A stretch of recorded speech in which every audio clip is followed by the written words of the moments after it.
And that is that in the early church, and by early church I mean first generation, those who were either at Pentecost or were affected by the move of Pentecost, come into the faith, that first generation was all Jewish. There was no such thing as a Gentile Christian. There was no one who trusted Christ as their Savior that didn't have Abraham as their father, and there was not a male, think about this, there was not a male believer in Jesus as the Son of God that wasn't circumcised. Now, that's not just a race thing or a cultural thing. For the Jewish mindset, that was a spiritual thing. That the only people who were in the promise of God were the circumcised of Israel.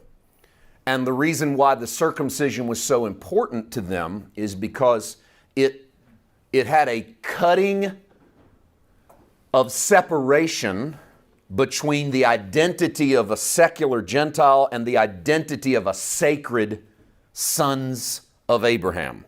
A physical cutting, a literal cutting, but a spiritual cutting as well. We are not like them, they are not like us. And the reason the male circumcision was so important in the Jewish ideology is because when a man passed his seed, the seed had to go through the circumcision. Therefore, whether boy or girl, that child was born beneath the seal of the circumcised. So if you were in the Jewish identity, the Jewish quote-unquote faith, then you were underneath that seal of circumcision.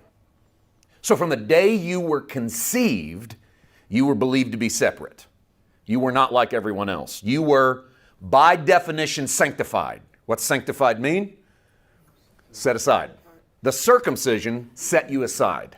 So if you didn't do anything else with your life in regards to God, you were already at least a full spiritual notch above anyone who wasn't conceived into the seal of circumcision. Even if you didn't do anything with it, even if you didn't worship God, you didn't serve Him, you didn't go to temple, you didn't offer a lamb, you were born and conceived beneath the seal of circumcision, and therefore you were sanctified, you were set aside. Jesus comes on the scene and is the Son of God, presented as the Savior of the world. Most of Israel doesn't accept that because He didn't meet their preconceived criteria for what they were looking for in a Savior. What they were looking for in a Savior had been shaped by the intertestamental period, that spot between Malachi and Matthew, that 400 plus years of what we consider biblical silence. The Apocrypha includes entire works that happen in those 400 years. And in those works, which is a little unfortunate in some ways that we're not more familiar with it, because inside of those Apocrypha books, we hear the story of Israel and their fighting against their invaders. And that 400-year period teaches Israel that the Messiah they need is going to wield a sword and overcome dictators. And so when Jesus comes on the scene, Israel's looking for a Messiah, but they're looking for one who will rival Caesar. They're looking for one who will raise an army. They're looking for one who will clench his fist and flex his muscle, metaphorically, maybe even literally. And that, to me, is why Judas does what he does. Remember, Judas sells Jesus to the high priest. He comes into the garden with swords and soldiers and kisses Jesus on the cheek.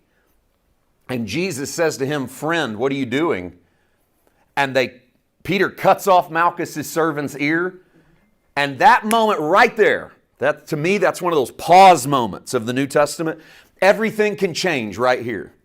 Because in Judas's mentality, this is the moment.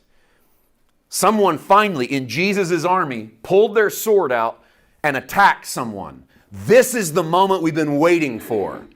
And there's a pause in the New Testament.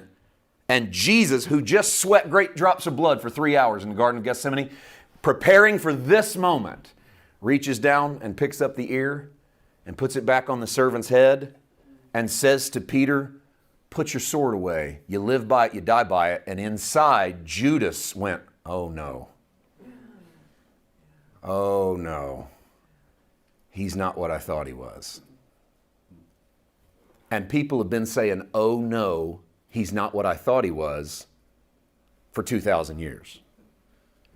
Because when you co-opt Jesus into being a better version of Caesar, a stronger, wiser, honest, gentler version of Caesar, you lose the lamb that was slain from the foundation of the world.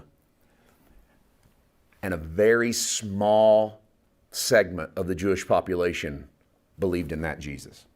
That's why you get to Pentecost, there's 120 people in the upper room.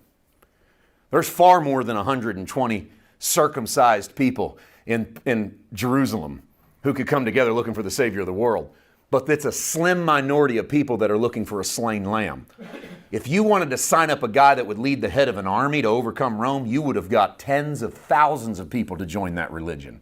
It had happened every generation for 400 years, for hundreds of years.